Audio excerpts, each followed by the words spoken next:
বন্ধুরা, সকাল সকাল সবাইকে গুড মর্নিং। তো আপনারা সবাই যদি আমাকে সাপোর্ট করেন তাহলে আগামীতে আমি অনেক দূরে এগিয়ে যাব। খুব কষ্ট করে গরমের মধ্যে ভিডিও বানাচ্ছি, এটাই আমার রিকোয়েস্ট। আমার ভিডিওগুলো লাইক কমেন্ট অবশ্যই করবেন। করে দেখাচ্ছি কিছু জিনিস, দেখে নিন কীভাবে করতে হবে, হাতের রিচ কীভাবে বাড়ানো হয়।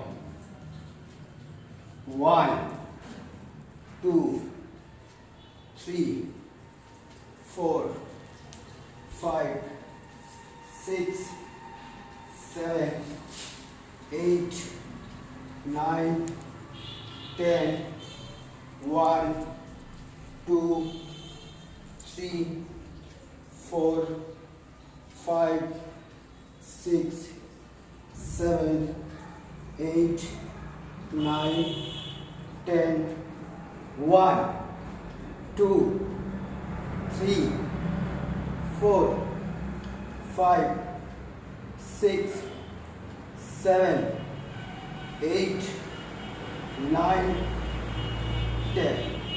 Thank you.